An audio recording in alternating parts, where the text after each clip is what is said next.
l'ADN, il a une double fonction. Tout d'abord, il doit servir de matériel génétique, l'héritage, et il doit aussi permettre le fonctionnement de la cellule. Donc pour ça, il doit être recopié de manière fidèle, régulière, avec le moins d'erreurs possible, de génération en génération.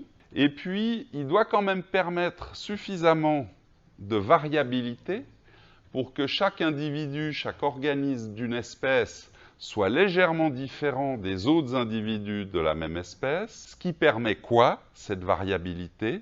Ça permet l'évolution. Pourquoi? L'évolution a besoin de variabilité pour que la sélection naturelle puisse agir. C'est parce qu'il y a des petites différences d'un individu à l'autre que la sélection naturelle va favoriser telle ou telle différence et réduire ou défavoriser telle ou telle autre différence. Et c'est l'évolution des populations qui est permise par la sélection naturelle. Quel est l'intérêt de l'évolution au final? C'est d'augmenter la survie, les chances de survie de l'espèce. Plus il y a d'individus, plus les populations sont grandes et se répandent le plus largement possible, plus l'espèce a de chances de survivre. Donc on fait un lien entre la biochimie, la génétique, puisque, je vous le rappelle, la biochimie, c'est en vue d'étudier la génétique, mais aussi avec le chapitre de l'évolution qu'on a vu tout à l'heure. Structure de l'ADN. C'est le schéma en 3 dimensions de cette double hélice d'ADN. Si on zoome et qu'on met à plat, qu'est-ce qu'on observe? On observe des briques qui sont composées d'une base azotée, d'un ribose, un sucre, et d'un groupement phosphate. Le tout relié, comme ça, à la chaîne, par 2 types de liaisons, des liaisons covalentes. Vous vous souvenez la particularité des liaisons covalentes? Elles sont solides, stables. Et entre les 2 barreaux de l'échelon, il y a des liaisons hydrogènes qui, elles, sont moins solides, non covalentes. Les liaisons hydrogènes, c'est celles qui relient les molécules d'eau. Vous voyez qu'au niveau biochimique, les 2 fonctions de l'ADN que j'ai énumérées tout à l'heure, de la variabilité, mais aussi de la stabilité, eh bien, ça se retrouve au niveau des liaisons chimiques. Voilà le détail d'un nucléotide. Les chimistes numérotent les atomes de carbone ou d'azote quand il n'y a pas de carbone dans les anneaux, dans les chaînes, si on peut dire, pour s'y repérer. Et en fait, on observe qu'il y a 2 positions qui sont clés dans l'ADN, la position 3' et la position 5'. On dit que la base azotée, c'est les premiers numéros, et le ribose, c'est la 2e série, donc on rajoute des primes. Le 3' est terminé par un OH, et le 5' est terminé par un groupement phosphate. Regardons pourquoi. Donc chaque extrémité d'un brin est en fait terminée soit au bout du groupement phosphate, c'est-à-dire 5', soit au bout du groupement OH, c'est-à-dire 3', hydroxyle étant OH. Et quand on regarde la double hélice, on se rend compte que si en haut à gauche, ça se termine par 3', on sait qu'en haut à droite, ça se terminera par 5'. En bas, ça se terminera forcément par 5' et l'autre par 3'. C'est ce qu'on appelle antiparallèle. La séquence des nucléotides, c'est ce qui constitue le code génétique. Donc la double hélice permet d'avoir les informations à double qui est nécessaire pour la transmission à la descendance. Pourquoi? Rappelons-nous le TP division cellulaire. Une cellule donne 2 cellules filles. Donc il faut bien avoir le matériel à double au départ. On le photocopie. Rappelez-vous, j'avais appelé ça la réplication de l'ADN pour qu'il y ait 2 lots de chromosomes dans chacune des cellules filles. D'où l'intérêt de cette double hélice. Voilà ce que je vous expliquais. Si là, le nucléotide se termine par un groupement OH, on dit qu'il se termine par 5'. Si là-haut, il se termine par un groupement hydroxyle, on dit qu'il se termine par 3'. Il y a toujours un bout 5', un bout 3', forcément. et l'antiparallélisme veut que l'autre brin sera exactement inversé. Donc on a une inversion au niveau des bases azotées.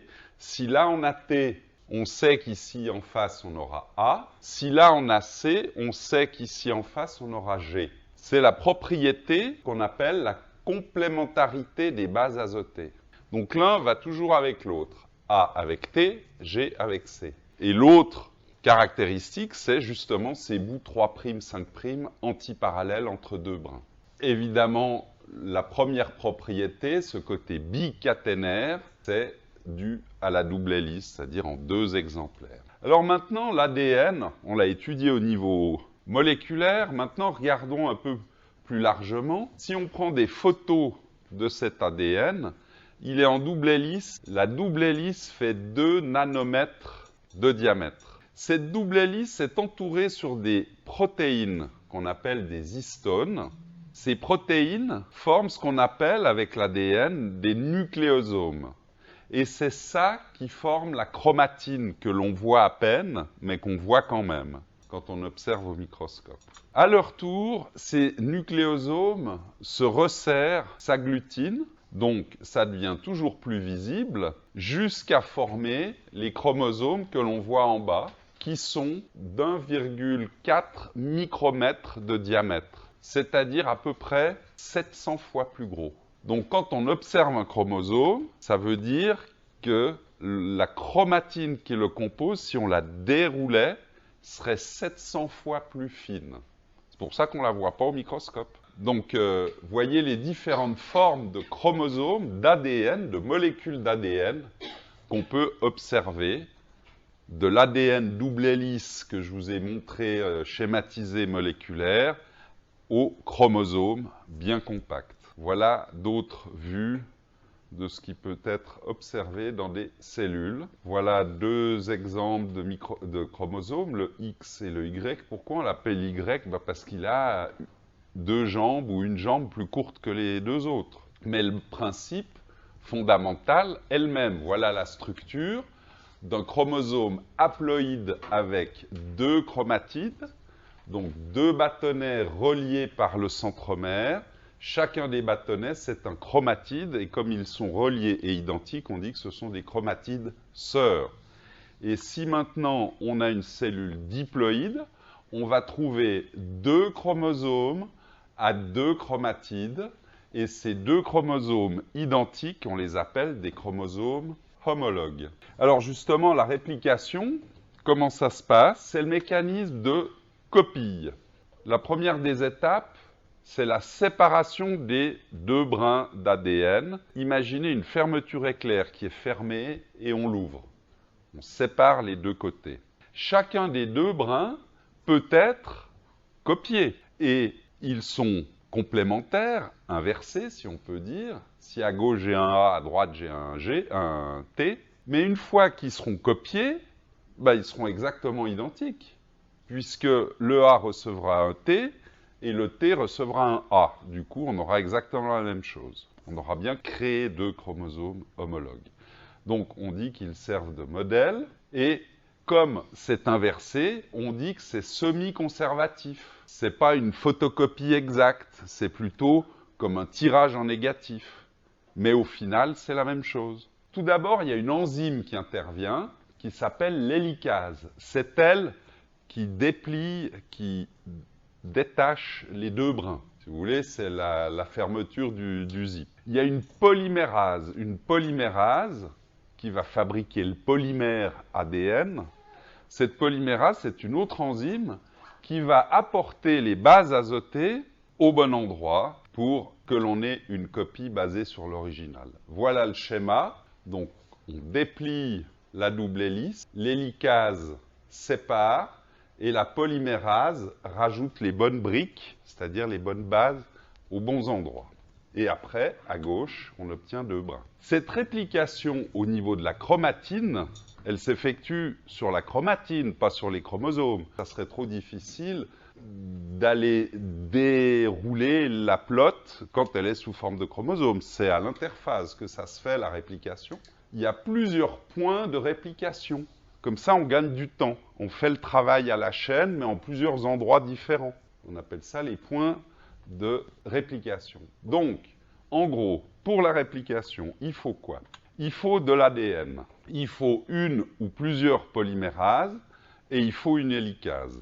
Les propriétés de la réplication, c'est semi-conservatif puisqu'on fabrique un brin opposé à chaque fois. La synthèse s'effectue, ça je ne vous l'ai pas encore dit, mais la synthèse s'effectue toujours dans le sens 5', 3'. Donc en fait, ça se croise au niveau de la fabrication de chacun des brins dépliés. Et puis antiparallèle, puisque le brin est opposé à l'autre. Il peut y avoir des erreurs de réplication, elles sont rares, et il y a même un mécanisme de réparation. Les causes peuvent être multiples, les radiations, rayonnements, etc., des perturbations physiques au niveau moléculaire, ou chimiques, les perturbateurs endocriniens, les cancérigènes, etc., ou des produits chimiques de la cellule elle-même. Ces erreurs, quand elles subsistent, aboutissent à des mutations génétiques.